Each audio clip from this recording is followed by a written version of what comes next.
Marcus Spears back on the program. How you doing, Marcus? What's up, brother? What's going on, man? Good to see you. Good to see you, too. That LSU thing behind you, is that magnetic? That thing is hypnotic over your left shoulder right there. Look like it's floating. Actually, when I was with SEC Network, man, this guy had a company, and I saw that thing and was like, I have to have it. So it's been with me for a long time. Okay. So it actually is a good product. It works. Or is that just trying to intimidate me to ask the right questions of you? Because or is that just a Brian Kelly thing? It's not all LSU people? Just want to make sure. It could be. Sometimes we get a little testy. Okay. Rich. I just want to make sure that I ask the right question. I don't want to be yelled at. You know what I mean? If the gumbo and the jambalaya is not good, we get mad. Bro. I get that from my children enough. You know what I mean? Yeah. All right. No let's jump into it. What do you think is happening in the Dolphins locker room right now, Marcus Spears? You know, Rich, it's funny, man. It's probably hard to dissolve as a football team because they actually played well up until the end of the game. You go on the road against Buffalo, you're in position to have a chance to tie the game up and presumably try to win the game. And obviously Tua throws the big interception late and Josh comes out and seals it. But, you know, last week, obviously it was so much talk about those guys having a players only meeting and having these conversations, but ultimately this thing is about wins. And I know people say no moral victories, but they showed up in Buffalo against a divisional opponent and played well for 3 3/4 of a quarter. But I gotta imagine, Rich, with all of that positivity that I just gave you, that they're reeling a little bit, especially when you get to a certain point where you're trying to decipher between if your team is good enough to make the playoffs or should we blow this thing up and start all over. And I'm not sure if that involves Tua. I'm sure that involves Tyreek Hill and trying to figure out the direction in which this organization is going to go. And these type of games are actually make it harder. Now, hear me out, Rich. Yep. When you go and have a really good performance like that and the guys that you've paid a lot of money played very, very well in the game. And you think about all of the things that you would have to do if you were saying, all right, we're going to disband this thing and try to rebuild it. One, you're obviously going to take a step back on offense. I firmly believe that unless you're telling me they're going to get another prolific guy like Tyreek Hill in the building.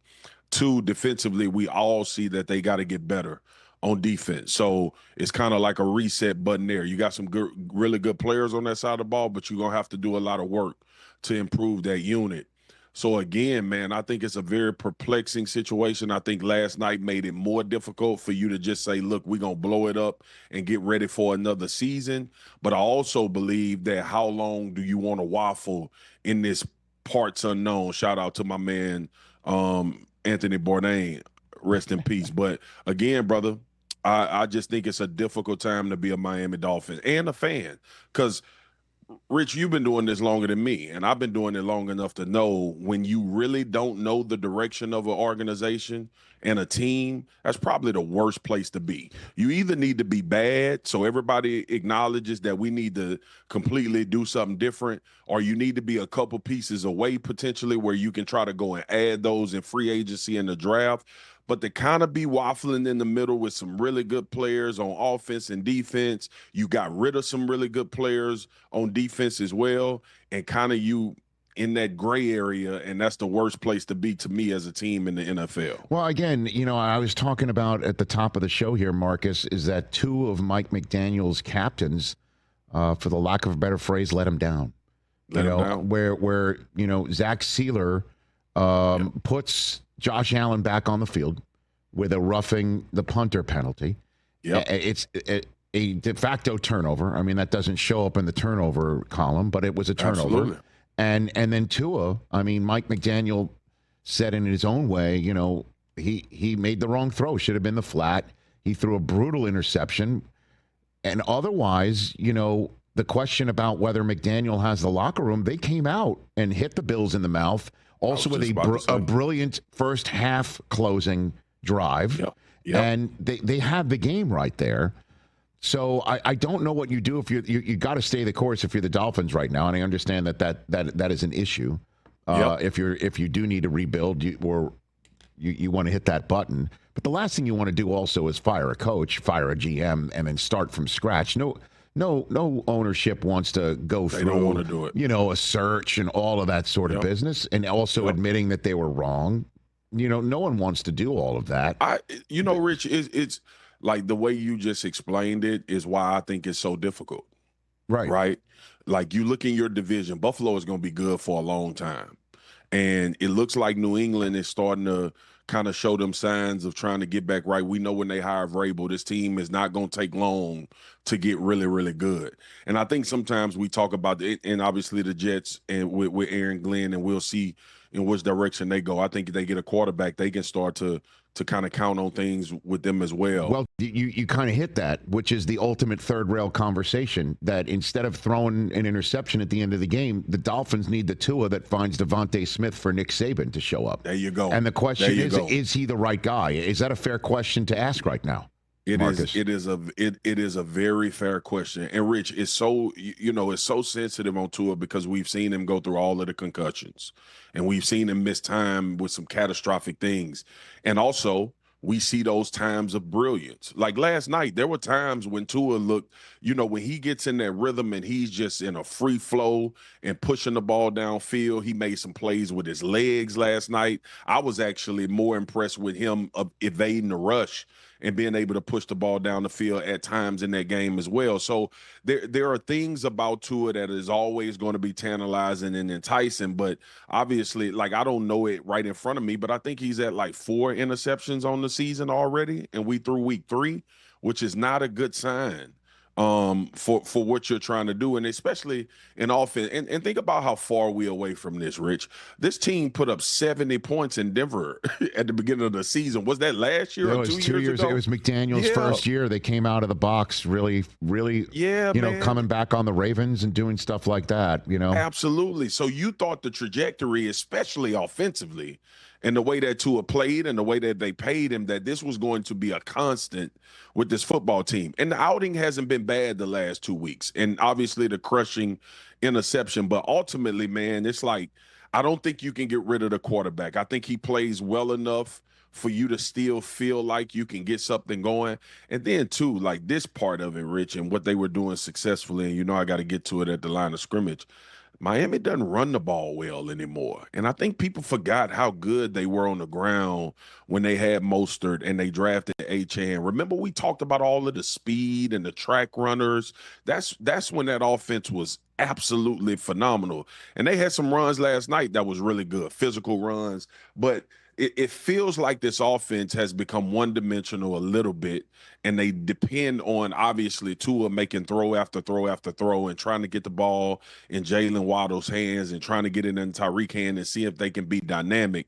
And that's something that Mike McDaniel is going to have to fix as an offensive coordinator. That's something offensive line with Chris Greer. You're going to have to figure out if you got the right guys up there or if you need to retool the line of scrimmage. But I don't think Tua is the issue. I hate the interceptions that he's thrown at this point in the season, but I think you still have enough faith, especially last night for a large majority of that game, that this guy can win games for you in the NFL minus these mistakes that he's been making this particular year. Miami, like I said, Rich, you think about how long we've been in this conversation. It's a conundrum a little bit, man. It's not as simple as saying, let's do this and let's do that, and now we back on track. They've had the player stuff. They've had if Mike McDaniel has the locker room, like you just asked, like everybody is asking. The defense didn't look good at all last night, but again, you probably give them a little credit because that's Josh Allen and all of that. But in the same vein, the fear is that the rest of them catch up. Because remember, we thought this division was just really Miami and obviously the Buffalo Bills. Well, it's once it turns and you still kind of running in the mud, now you vying for a third or fourth spot potentially, as opposed to your conference your division just being down and you by default getting second place in that. And I think that's the fear that they have to have right now as far as if they going in the right direction. Marcus Spears, our colleague from ESPN here on the Rich Eisen Show. So the Bills have now won 3 different ways. A track meet comeback against the Ravens, a 20-point beatdown on the road of the Jets, despite Josh Allen accounting for 0 touchdowns. Yep. And then last night, a gritty, sort of grinded out home game against an opponent that you think they have to beat, but it's a division game. They also didn't have 2 very strong warriors up the middle on defense. They won without Ed Oliver and Matt Milano. Where do you place the Bills now overall, Marcus? I think they're the best team in the NFL. And look, I don't say that easily because I think the Baltimore Ravens are still right there. But obviously, you got to give them benefit of the doubt for being able to come back and win that game. And I think that's the only thing and the only reason that I would put Buffalo number 1, or for me, it would be Baltimore. Baltimore looks when they're dominant, they look more dominant than anybody, in my opinion, even in that Buffalo game for a large majority of it. But it speaks to the brilliance of not only Sean McDermott, but I don't think this guy gets enough credit for what he's been able to do and get Josh Allen to buy into, and that's the offense coordinator, Joe Brady. Now, I'm fond of Joe Brady because in 2019, he was a member of the LSU coaching staff that gave me the greatest college football season ever. Joe Burrow's 60 touchdowns. You know, I was just talking about it with my kids, too. You know, Justin Jefferson and Jamar Chase were teammates of Joe Burrow in college. Embarrassment of riches. I mean, it was, so Odell wasn't the only one making it rain. But, no. Post game. I know we're supposed to, bury that. But what about the Packers, though, Marcus? The Packers have looked pretty darn dominant. 2 home wins, but against playoff opponents, one they're going to have to beat to win the division in the Lions. Yep. And then obviously what they did to the Commanders, they may have put Jaden Daniels on the shelf on top of all of it. 5 team in the NFL. It is so hard, especially in the regular season, for me to look at football right now and think that anybody is better than the Bills in Baltimore. That's just where I am. And then how you perform matters as well. And I think they've had dominant, obviously, defensive performances in Green Bay. Jordan Love looks as comfortable. They got Josh Jacobs in the backfield. They are a complete football team. And if they represent the NFC in the Super Bowl, I don't think anybody is going to bat an eye. And obviously, the mega trade that was made, unfortunately for me as a fan, of Micah Parsons going over there. So I think a lot of what I'm waiting to see with Green Bay is, can Jordan Love keep this consistency? He's been up and down a little bit to me, and you just want to see him kind of stay even keeled. Now, he looks much more comfortable in this offense. And Matt LaFleur wants him to push it downfield. They want to be explosive as an offense. And I think sometimes last year, if we're being honest, we watched him struggle early in games, turning the football over. And then you could see those glimpses of, dang, this dude going to be really, really good. And this team going to be really, really good. They came into the season with high expectations before Micah Parsons. So I think they are one of those top 5 teams in the league. I just think Buffalo and Baltimore have been doing it a little bit longer, so I'm going to give them benefit of the doubt. But if you were asking, I would probably put them behind Philly at 4. Philly would be the 3rd best team. I haven't really loved all the Philly performances, but how in the hell do you take away from a team that just wins any way they can? That's right. And they feel invincible, to use their, the Vince Papale phrase for Philly. And they do feel that way. And they, as I was saying last week, the Chiefs and the Eagles may have swapped places, where the Chiefs are the team that can't afford to make the mistakes. Yep. And the Eagles are the team that if you make one single mistake against them, they will beat you over the head with it. And they did 100%. That in that moment where Mahomes and Kelsey didn't connect. A few minutes left here with Marcus Spears here on the Rich Eisen Show. So which 2-0 team, Colts, I'll throw you the Niners. I'll throw you another 2-0 team, and I'll throw you the Bengals. Tampa. Oh, Tampa. Yeah. I think Tampa is Super Bowl worthy. I think we know who they are. I really do think. I'm concerned about Kancey being out. Where are they going to get some pass rush? I get it, but I mean, I'm not worried about them. Mm-hmm. Which one is realer? In the Niners, despite their injuries being 2-0. The Colts at 2-0. The Bengals, I know they've lost Burrow, but I was know saying, you believe in Jake Brown. Yeah, I know. Oh, I know it's provided some topic bars for some television shows, but I mean honestly, Browning went one game above 500 in his 7-game stint when Burrow got hurt significantly a couple of years ago. All he's got to do is go one game over 500, and I know it would be a longer period than just 7 games. That would be a 10-7 season, and maybe the Bengals get Burrow back. Who knows? You know what I mean? Like Rich, I don't know. Listen, So, I completely disagree with you that he's gonna play well, but I would not be shocked. Here's what people have to understand, and this is why there is some validity to what you're saying. Jake Browning has been in this organization. He understands what Zach Taylor is wanting to do offensively. I don't think anything is going to change. Now, can he be as dynamic with the ball as Joe Burrow over a consistent time is what I would love to see, because I'm with you. If he can, obviously we know Jamar and T is out there. He has significant playmakers. Cincinnati has shown some life on defense a little bit, but I just have to be convinced that Jake Browning can perform well enough, because this team still is about scoring points, and a lot of them. They not gonna win 20-17. That's not the type of games that they are going to play. They gonna have to be a high-powered, prolific offense. I don't think that defense is just gonna stand up over and over again as the season goes along. The realer one to me with this 2-0 start would probably be, out of the 3 teams that you just gave me, I would probably have more confidence in Kyle Shanahan. And it's I love what Robert Saleh is doing now defensively. San Francisco look like that fire is back. We know how good Fred Warner is, brother. I'm telling you right now. I know, right? We just don't talk about him enough. I even feel bad for not talking about how this dude is great at football. And I think that matters when you start talking about kind of San Francisco and who they are and what they're going to be. I love Brock Purdy and the way he's played and shown that he is the guy.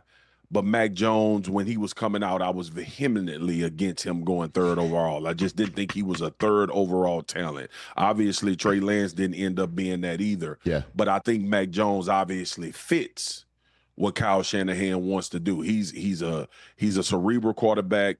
If you can get him to take care of the football, his eyes and all of that stuff goes to the right place. And Kyle is obviously Kyle is not bringing quarterbacks in to back up his starters that he doesn't believe he can win with. So yeah, I think the 49ers are going to be something to be reckoned with. And obviously, with being able to get their guys back healthy as the season goes along is what you hope, because it's been a team riddled and decimated by injuries. They've been probably more unfortunate than anybody when it comes to dudes missing time and not being available. And we're not just talking about some guys that back. We're talking about the superstars for their football team. So hopefully they can get rid of that injury bug, and they'll be a team to be reckoned with as the season goes along. Yeah, I like to do top 5 lists around here, Marcus. If I did a top 5 list of guys in the NFL who I think there are 2 of on the field at once, Fred Warner might be at the top of the list. You know what I mean? Like, how many how many of them are on the field? Because like he's wearing the same number, but how could he be in those places like that? I am with you, man. Look, you can get excited when you watch him on TV because you see the plays and the announcers are saying, brother, when you turn the tape on like we do to study these games, it's unbelievable how many plays he's affecting when he's not making the tackle. That's right. Like, it's like, is he a part of 100% of the defensive plays that are happening?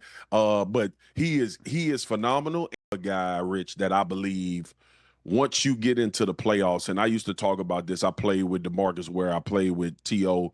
He's a guy that brings the best out of everybody around him. And I think in order to wear those gold jackets and be in that Hall of Fame, there has to be something about you that the guys next to you, the guys behind you, they benefit from you being on the football field. I think that's a big deal when we start talking about being great. And I think Fred Warner is great. Last one for you, Marcus. 2 teams that we haven't mentioned in this conversation who are absolutely in the top maybe 5, if not top 7 in the league, are both teams out here in Los Angeles. I don't know if people sleep on us out here because we arrive late, we leave early and things like that to beat traffic. And we got the sun here, and, it's a hard-nosed sport here. But the Rams and the Chargers can both hit you in the mouth. And there are big games for both this weekend, for both being 2-0. If you had to put your marker on one of them, Chargers, Rams, to go last longer, it would be which Los Angeles team, Marcus? I would probably go Rams over the longevity of the season, because I don't think the NFC is as strong as the AFC. Okay. That's number one. And we know the Chargers got to play Kansas City again. And I'm not ready to bury Kansas City, Rich. I don't feel like this team is going to go quietly in the night. But I do love what the Chargers are doing. They have an identity, and obviously you give a lot of that credit to Harbaugh. He has bought and sold into Justin Herbert. And not only did he talk about him, he's showing, like, he's making sure that Greg Roman elevates Justin Herbert at the quarterback position. He's playing phenomenal. But I've seen Matthew Stafford win a Super Bowl. I've seen the Rams go on the road against Philly, which ended up being the best team in the NFL, with an opportunity to win the game on the road, in the playoffs, in the snow. In the snow. So, and I got a lot of confidence in this defensive line. Another guy that I think doesn't get enough credit for what he does. I know we talk about him, we run through the highlights. Puka Nacua is as good as they come at the wide receiver position. Yep. Devontae there now. Like, the Rams are, and they still are. Here's the thing I love about McVay. McVay wants to push the ball down the field. He wants to be explosive, but he does not get away from the roots and the nuts and bolts of football, and that's the line of scrimmage and being physical. So I think the Rams have a chance for that longevity, one, because of the division and the conference, but also because they've shown us that they are formidable against the Super Bowl champs. All right, we got to do this more often, Marcus. I'm not lying. Let's do it, bro. Okay. You got my number now, I know, man. yes, and I'm about to text you mine. So there's no excuses. We're out of excuses.